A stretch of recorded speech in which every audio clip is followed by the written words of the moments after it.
Welcome, Kristen Wonch. How are you? So good. It's great to be here. Thanks for having me. Well, we're excited to have you. Are you ready to pour into our listeners?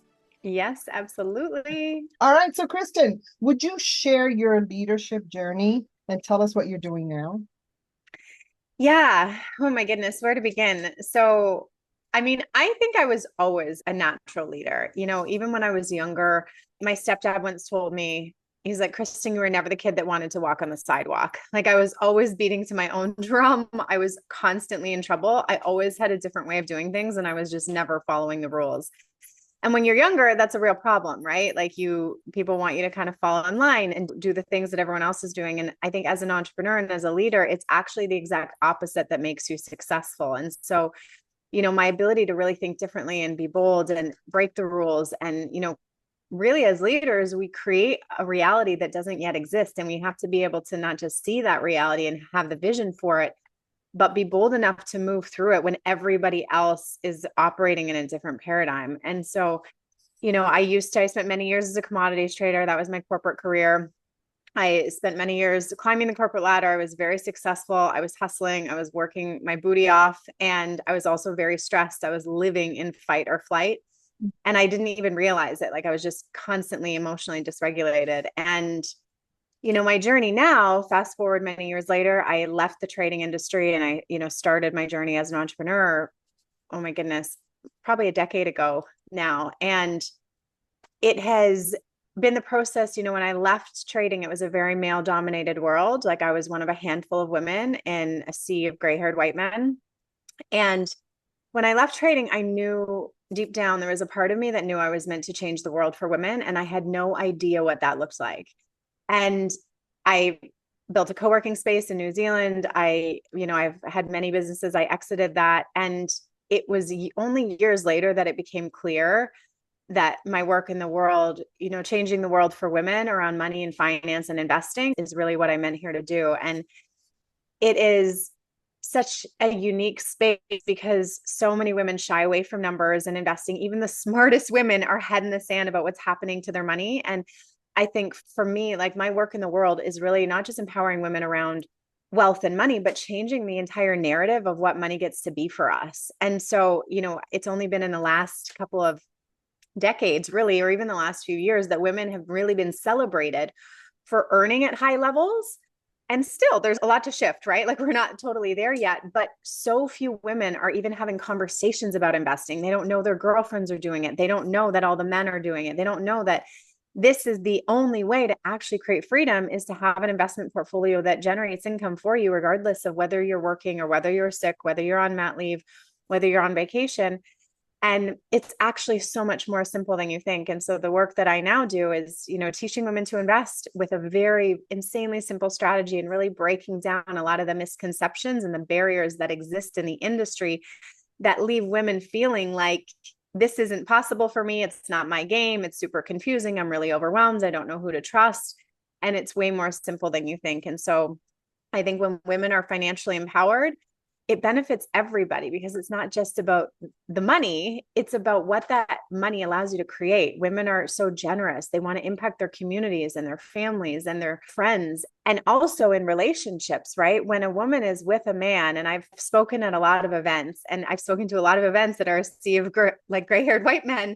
And Mhm. how do I speak about my work, which is for women essentially, to a group of men? And it's like when your partner is financially empowered, she's with you because she wants to be, not because she has to be. And when we have enough resources and wealth to make decisions from alignment, where instead of making decisions for the money because we can afford it, or your entire life just changes. And so it's so fun to watch women blow their own minds with what's possible and really dissolve a lot of the barriers that exist in the world right now. And, a lot of the barriers that are perceived that don't really exist as well. Kristen, it's so wonderful because I can feel that this is the work of your soul. Yeah, so good. I mean, you're not just speaking about it, you're living it. You live in Costa Rica, and your goal is to bring people along. You know what keeps playing through my head is that clip of Cher when her mother says to her, "Honey, you need to marry a rich man." And she turns to her and says, "Mom, I am a rich man." I've seen that. I love the idea of men providing and like being in their masculine and being supported by men is so beautiful and brilliant. And like for polarity, it's really important, but not from a place of I need a man to survive or I need a man for something I can't give myself. It's like everything you give to me is bonus. I grew up in a very interesting family. My mom was just in charge of everything. You know, at different periods of time, my mom made more than my stepdad and vice versa. They went through different layoffs at different times. But my mom was always in charge of managing the money. My stepdad did the cooking. And so I literally just grew up in a world where I thought women were in charge. I didn't know anything else until, I entered the rest of the world where it's like, oh, this isn't how everybody operates. And so the idea that women are so powerful and we have so many gifts and abilities and unique skill sets that really get to be amplified. And for me, it's leadership. That is the work of my soul and helping women Yeah. to own this space. So tell us what you're doing now. Yeah, so I teach women to invest. So I run group programs online. My clients are all over the world. I break things down very simply. Like I teach the strategy, the tactics around how to invest and all the mistakes that people make. And 98% of what's out there in the industry loses you money. And it's actually way more simple when you just find the 2% that works. And I also coach them deeply on the limiting beliefs that get in the way. Women are very afraid to lose money investing. Even for your work as leaders, for a man to be a leader, he's celebrated, right? It's like top of his game. Everyone's like, yes, let's go. And for a woman to be a leader on stage or earning lots of money, she's worried about being judged. She's worried about being disconnected from people. She's worried about what people will think about her. And so all of those things are very real in the mind and they keep people limited. And of course, men have their own, different sets of beliefs. But when you can break through those, a lot changes. And that's a big part of the work that I do too. So yeah, it's really powerful. Inside of 6 weeks, I can teach a woman to invest and she's confident managing a portfolio without an advisor and knows exactly how to make financial decisions forever. And, Kristen, as I listen to your story, I can tell that you're an observer, you're deeply curious, Mm-hmm. love people. Yes. So I've been reading a little bit about you, and you created this method called the Compounding Queens method. Yeah, so the method that I teach is very, very simple. It comes down to understanding your risk tolerance, which is different for everybody, your timeline, like how long do you have before you actually want to start withdrawing the money, and your goals. And so most people have never even thought about where they want to end up. They're just like, they come to me and they're just like, I want more money and I want my money growing faster. And they haven't actually done the math on how much money do you actually need? Like, how much do you want your investments to be paying you? When do you want that date to happen? We can do those numbers in a couple of minutes, but it's really important that if you want to end up with a $5 million portfolio, a $10 million portfolio, that you are contributing the amount today in the right places to get you there. And that is very simple when you break it down. And then it really comes down to, like I said before, not making all of the mistakes that take people off track. So if all your money is in Bitcoin, or if you're doing a lot of high risk things, your investment portfolio shouldn't be like going to the casino and gambling. And so there's a lot of ways that people lose money. It's very easy to make money investing. It's very hard to make money doing high risk things consistently over time. And so setting up a very simple strategy, it's the foundations of profitable investing that Warren Buffett uses. Setting that up and then setting your portfolio up on autopilot so that it's just growing for you. And it takes you less than an hour a year to manage. You're not trying to day trade. You're not having to watch the market all the time. Most of my clients are super busy. They have families and businesses, and they don't want to be worried about what's happening with the market on a minute by minute basis. And so that is effectively really dissolving any of those limiting beliefs that are in the way that stop you from taking action. So where can we get more information here? You can look me up on Instagram, kristenwonch.xox, or my website, which is kristenwonch.com, KRISTENWONCH. I run free trainings all the time. I have a podcast also myself called The Wealth Equation. So there's lots of ways that people can drop in, and depends on where you're at in your journey, right? Some people arrive to my stuff and it's the first time they've ever, looked at investing content.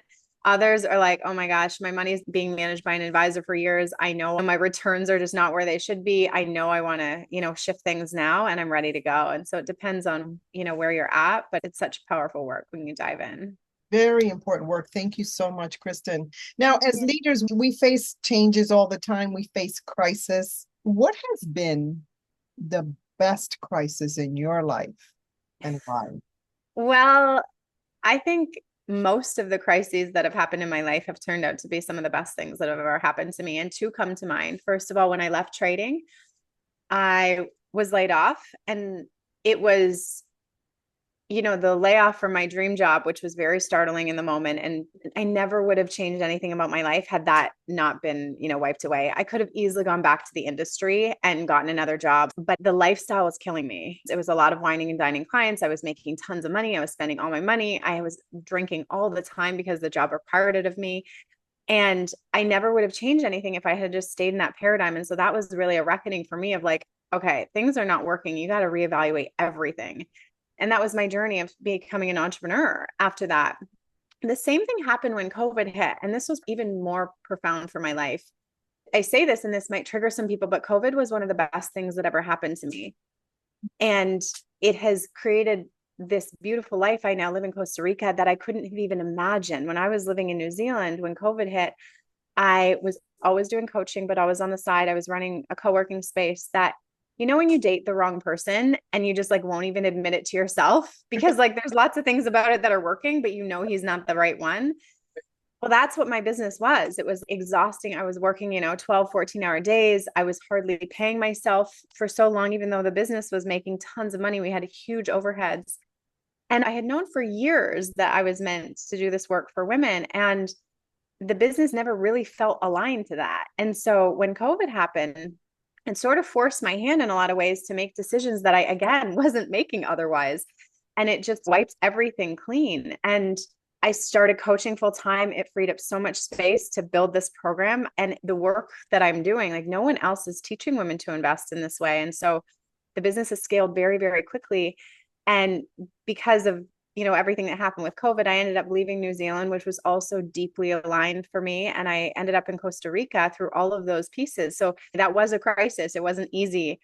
There were so many hard decisions that needed to be made. And all of these things are, big, scary things. When you leap into the unknown, you have no idea what's on the other side. Like it's really easy to make a decision when you're like, oh, if I future self 5 years from now, 10 years from now, this is exactly how it all works out. And life is incredible. And like 10 times, 100 times X what you were living before. It's easy. But in that moment, you're like, holy shit, I have no idea where I'm headed or if this is going to work or how I'm going to create this. And so I live in a place that I'm obsessed with. Like I surf all the time. I have a community of people that are just like so deeply aligned.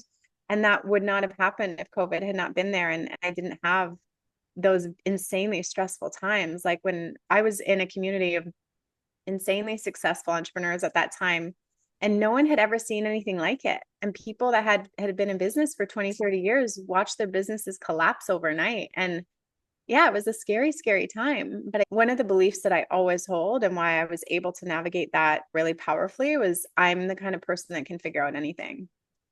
And so I think that's a belief that I continue to take clients back to. And I think has been very powerful for me because it just means that things don't always have to be going right. You have the capacity as a leader to navigate anything. It's like the best sailor on the ocean doesn't just need a sunny day. It's like he or she can navigate and weather a storm because he's so skilled. There's so much there that I want to dive into. One of the things that just comes out is your confidence. And I read somewhere that you have overcome being a perfectionist, which is the opposite. I don't know if I've overcome it. It's a work in progress, but yes, I've done a lot of work. Right, but you're a risk taker, you're confident. And who knew that crisis could be such a catalyst? And that question to me is very powerful. It actually came from one of my guests, Dr. Subramanian, who's super wise and understands that crisis can be the best thing in your life. It's one of the hardest things to face sometimes, but what would be some tips or advice that you would give someone who's facing a crisis right now as they listen to you? The work that has changed my life the most is coaching, is having somebody else hold a space and hold a container and reflect to me what thoughts are operating in my mind that are creating my entire reality. And when you realize, and so for many, many years, we just go through life believing our thoughts. I went to this Tony Robbins event one time, and one of the speakers said, the problem with our beliefs is we believe them, right? We just go through life being frustrated with our partner because they didn't take the garbage out and thinking that they're inconsiderate, right? It's like, oh, it's actually true that they're inconsiderate, or it's actually true that I'm never going to be able to build the business I want because COVID happened. We just think that things are true. And so all of those thoughts that happen to you, those thoughts that occur for you create your reality. So if you believe, for example, you're just not good at math, or you're just not a good speaker, you will never go after opportunities. First of all, you'll avoid your investment portfolio if you think you're bad at math. You will never pitch for a speaking gig ever if you think you're a terrible speaker and could never change. And so you literally continue to create the reality that you think is true. And so as soon as you realize that your beliefs are creating everything and that you have the power to tell yourself anything, for example, when COVID happened, and I didn't just automatically have all these powerful beliefs about COVID, I had to do the work every single day to show up to be like, is it more valuable for me to tell myself that my business is going to fail and I can't navigate this and things are going to go under? Or is it more powerful for me to tell myself I'm the kind of person that can figure out anything and operate from that place because I feel better, I feel confident, I feel more empowered. And from that place, I make hard decisions. I reach out to resources. I connect with people that can support. I get advice from people that might have some experience, and I create the reality that I want to move toward. And so if you're in crisis right now, like, I think there's, first of all, so much deep compassion for where you're at. Like, really check in with your, like, your little one, that inner child who's probably really scared and overwhelmed. And like, we all have that, and feel and experience the emotion of that. It's like the stories that I'm telling myself right now, that I can't figure this out, that I'm not going to come back from this, or this is going to ruin me, or, whatever it is that you're believing, those stories create real feelings. And so processing those feelings and then realizing you have control over the stories and you can tell yourself anything you want. Or even I am always supported is another great one. Like there's an Instagram reel soundtrack that for some reason continues to play in my head for like the last 3 months. It's like everything is working out for me. Everything is working out for me. I know And it's this like book. if you believe that, I don't know why it's like stuck in my head on loop, but it's powerful, right? Because it's like if you believe that, it's fine that things aren't going well today. And it's like everything is working out. My story about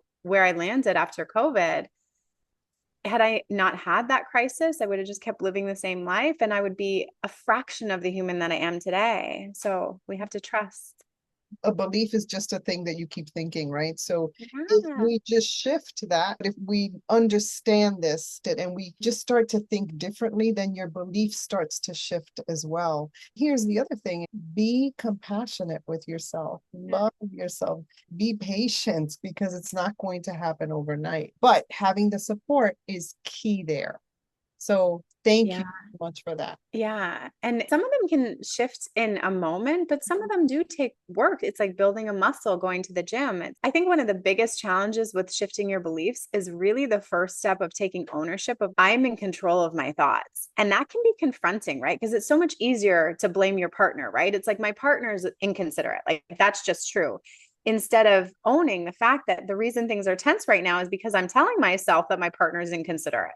And really taking responsibility for that is confronting, back to what you were saying about perfectionism. Like one of my biggest pieces of growth as a leader has been my perfectionism. And for many years, I spent a lot of time demanding perfection of my team members, which was completely unrealistic. And it all came from my belief of like, if this isn't perfect, I'm not good enough. Or if this isn't perfect, the business isn't going to go well, or this launch is going to fail. Or if we sent out an email that had mistakes in it, it makes us look bad. And all of those things, it's like for me to really own that and admit to myself, those stories are getting in the way of you empowering your team to actually do a good job.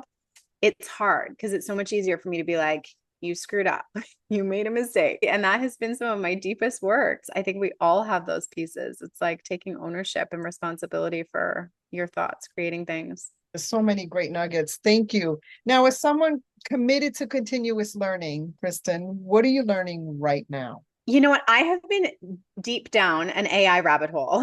I actually recently took a course around it and I'm constantly a user of it every day. The industry is changing so quickly. And I really want to be at the forefront of it. Like I'm investing in AI companies. There's so much, it's like such an expansive time. There is so much that is about to come down the pipe that is going to blow us away, creating a reality very, very quickly that we can't even imagine, right? The same thing happened when the internet was first born. And so I think there's so much excitement around that. And also, I think it's our job as leaders to really powerfully create possibility for people. I know that AI is a space that also brings up a lot of fear. And when you stop watching the news and stop reading the headlines that are designed to invoke fear, and you start thinking about, like, how can this expand my life? How can this create more for us? How can this make us more connected and more efficient and give us more freedom? Like, there's so much available, and it's actually really, really exciting. And it's even exciting for me that the whole space feels overwhelming. I'm like, thousands of things I don't even know. It's Right. insane. Love it. Now, you mentioned fear, and I love talking about fear because a lot of people are afraid of fear. Mm. But fear can be a servant. Have you experienced that? Yeah, tell me more. So, what I've discovered is that so often, and especially in my generation, we were taught that, and especially taught as women, that we're emotional. And Mhm. it took me a while to figure out that that's where my superpower is, that emotions are our guiding systems. And so, fear is something that to me is more of an ally than it is something to be afraid of because it's strong. And when I feel it bubbling up now, I tend to lean into it and ask, okay, where's this coming from? Why am I feeling this? Mhm. Helps me to discern where I need to work, what things I need to look at, put a magnifying glass on, or even be cautious of. But Mhm. fear is something that quite often as leaders, we don't want to feel or we're Mhm. afraid of it. And the truth is, it can be our guiding system to facing the crisis, to doing all the things that you just spoke about. Totally. Fear is just the result of what you're believing, right? And you feel afraid because you're believing, maybe you're about to get on a stage or on a podcast interview and you're believing I'm not going to say the right things or people are going to judge me, right? I think you've probably really nailed this around discerning. Like, yes, there's a perceived risk. Otherwise, I wouldn't feel the fear. But is that risk really real? There's a difference between I'm driving 200 kilometers an hour on the edge of a highway close to a cliff, and maybe I need to check myself. And I'm just worried what people are going to think when I get on a stage in front of 200 people, right? And so the fear, especially as an entrepreneur and as a leader, is a good thing because if you're constantly just operating in your comfort zone, you're very comfortable. It's super cozy in the comfort zone. The only reason you're not afraid is because you've done it so many times before, right? It's like it feels natural to you versus maybe speaking on a stage of 200 or 1,000 people you've never done a whole bunch of times. And so that fear you get to check in with. Of course, I get to feel the fear. It's real because of what I'm saying to myself in my mind, but do I want to take action through it? Am I going to lean away from that stage and decline the opportunity? Or am I going to say yes, even though I feel afraid? I spoke on a stage on Necker Island earlier this year, and I had the opportunity to present. And I didn't know who was going to be in the room. It was a very high caliber room, and I didn't have any context into even what other people were presenting or what it was going to look like. And at first, I said no, but that was just my fear of, like, are these people going to judge me? Am I good enough to even be in this room? And it was an insane opportunity for my business that I felt very fearful around presenting around. You have the opportunity in that moment to either lean in or lean out, either feel the fear and move anyway, or allow the fear to make decisions for you. And that's not going to get you to where you want to be. Love it. Thank you so much. Now, when you reflect on leadership today, what are your biggest concerns and what gives you the most hope? Leadership today, I think, just back to the AI conversation, so much is changing and shifting so rapidly, and a lot of fear about what that's going to mean for everyone. And what gives me the most hope is the possibility of it all, right? What could be available for us? It's going to blow our mind. We can't even wrap our brains around what could be possible. And then what makes me the most afraid is not actually the technology or AI, but how afraid people are of it. It's like the fear does so much damage. When you live in a world where you're afraid of everything that's happening, that does more damage than the thing itself. The Yeah. same thing has happened many, many times. Y2K or COVID, there's always a reason for the media to give us a story to create fear in our body. As leaders, we need to be the ones that are advocating for possibility. As you talk about fear, there's a quote that keeps coming to my mind that love is what drives out fear. It Yeah. is love for ourselves, love for the community, love for the person in front of you to push them to a different place because you value them. And I can tell that about you. You're not only a badass entrepreneur who is in Costa Rica, who is surfing and living her life, but you want others to do that too. And that is a powerful gesture, Kristen. Thank you. Yeah. My work in the world is creating possibility for people. And I think we live inside a lot of boxes that we don't even realize we're in. It's also my constant journey. Like I come up against my own things and my own fear and my own resistance. And, we get to do this work together. And that question, do you curse the darkness or light the candle? We all face that. As leaders, lighting the candle is the way to go. It's what ignites us. So I love that. All right. So we have a surprise question from a previous guest. You ready? I am super ready. Right, I'm very curious what it is. So, Jennifer Nash wants to know, what have you had to unlearn this past week? So I think something that comes up for me, and this isn't necessarily something that I've unlearned just now, but really been reminded of and come back to. So I hosted a very big training for work, a masterclass that I ran, and it was actually the largest one I've ever run. It was insane. It was so much fun. And I had a lot of nerves come up before it. I was putting a lot of pressure on myself, and I've done these dozens and dozens of times. So it's like, logically, I'm like, why am I even nervous? I've spoken these words before. I know exactly what I'm saying, all of these things. And I realized in that moment that the reason that I feel afraid is because of what I make it mean about me. And when I bring myself to the larger context, and maybe this will land for people, maybe it won't, but like this work comes through me. Like this is so much bigger than me. And this isn't even my work to deliver. It's coming from something beyond me, and it's my impact in the world. And I think that really helped me coming from that place, because then you just get to trust in something greater than you, and the words just flow through you. And so it's trusting that this is meant to be in the world, and that because it's meant to be there, it has nothing to do with you. Isn't that something? I love that. Yeah. It gets to flow through you. We do have to unlock and unlearn that. And sometimes we may learn it and we need to unlearn it again. Yeah. And back to what you were saying before, the perfectionist in me wants to control, okay, is this going to be all of these things in the 3D? And it's like, the results that we create and the impact we have are not from controlling everything. They come from, mastering your craft, of course, and being a leader and being articulate, but trusting that the impact you're meant to make in the world is going to exist, and you don't need to micromanage the details. And we can go with the flow. Well, trust. Yeah, it's some of my deepest work, because so much of me has built a lot of success around controlling things by being perfectionist. And it's like, I think that a lot of high achievers are in that place. And when you can trust that there's something greater, you don't need to see exactly how it turns out. So well said. Thank you. Now, as a listener of this podcast, Kristen, what's a question that you want a future leadership guest to respond to? Like, what are you curious about? Yeah, I think back to that AI question. Like, I'm really curious how you're thinking about AI and where you see things going as far as the advantages of it and how we're integrating it into teams and the opportunities of it. This can be super broad. Mm-hmm. And then, some of the downsides of it. Like, what do you think it means for us as leaders in this age of AI? Very significant, very timely.